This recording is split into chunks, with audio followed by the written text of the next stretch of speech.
জেলায় জেলায় সংকট সমস্যা, তা থেকে উত্তরণের চ্যালেঞ্জ আর সম্ভাবনার কথা তুলে ধরতে চলছে ডিবিসি এক্সপ্রেস। বিশেষ এই আয়োজনে মতামত থাকছে তৃণমূল থেকে শুরু করে নীতি নির্ধারকদের। ডিবিসি এক্সপ্রেস আজ সারাদিন আছে সিরাজগঞ্জে। উত্তরবঙ্গের প্রবেশদ্বার সিরাজগঞ্জ, প্রায় ৩০ লাখ মানুষের বাস। আছে সংকট, সমস্যা এবং সম্ভাবনা। সেসব সম্ভাবনার কথা তুলে ধরতে সিএসআরএম ডিবিসি এক্সপ্রেস আজ সারাদিন থাকবে সিরাজগঞ্জে। এই মুহূর্তে আমরা কথা বলবো, কিছু সুধীজন আছেন আমাদের সঙ্গে, তাদের সঙ্গে কথা বলে জানার চেষ্টা করব সিরাজগঞ্জে কি কি সমস্যা রয়েছে। আপনার কাছে শুরুতেই জানতে চাই, সিরাজগঞ্জে কি কি সমস্যা রয়েছে? প্রথমে ধন্যবাদ ডিবিসিকে।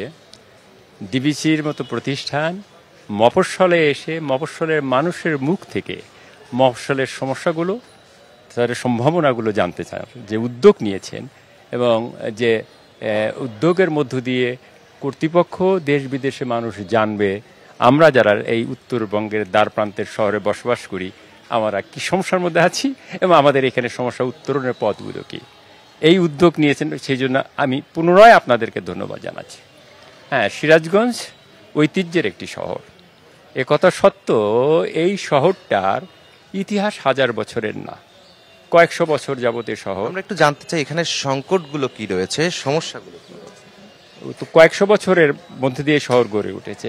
পৌরসভাও 1869 সালে গড়ে উঠেছে। এই শহরটা যখন গড়ে ওঠে এটা পরিকল্পিতভাবে উঠেছে। এই শহরের নাম কাশেরিয়াপুট্টি, ফুরিয়াপুট্টি, খলবিয়াপুট্টি। সানবিট সব দিবে সামাল। সানবিট ম্যাজিক প্রেস ডিশওয়াশিং এর মাথা ঘোরানো সলিউশন। এই ধরনের বিভিন্ন ব্যবসা প্রতিষ্ঠানের কার্যক্রমের ভিত্তিতেই কিন্তু শহরগুলো গড়ে উঠেছিল এবং স্ট্রেইট রাস্তা ছিল, এখানে সুপনীয় পানির ব্যবস্থা ছিল। এই শহরের বাহন ছিল হলো গরুর গাড়ি, ঠেলা গাড়ি, রিক্সা এবং প্যাডেল রিক্সা এবং ঘোড়া গাড়ি।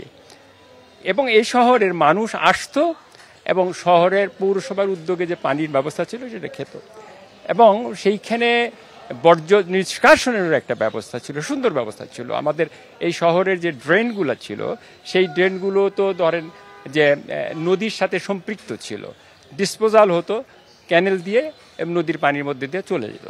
কিন্তু সেই শহরটা আজকে আপনি বললেন যে প্রায় 30 লক্ষ না। ধন্যবাদ আপনাকে।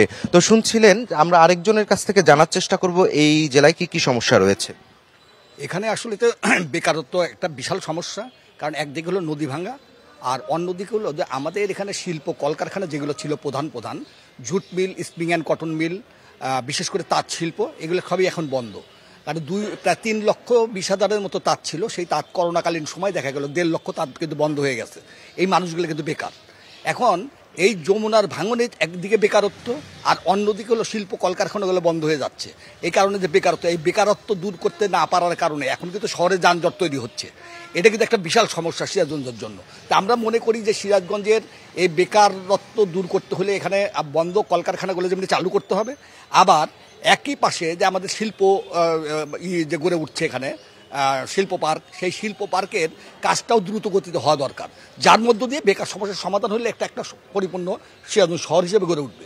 ধন্যবাদ আপনাকে। শুনছিলেন যে সিরাজগঞ্জে শিল্প কলকারখানা গড়ে ওঠার না কারণে বেকারত্ব বেড়েছে।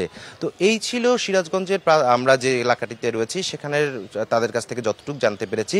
পরবর্তী সংবাদ দুপুর 2টায় আমরা যুক্ত হব অন্য কোনো এলাকা থেকে আরও অন্য সমস্যা নিয়ে। ততক্ষণ পর্যন্ত সঙ্গেই থাকুন।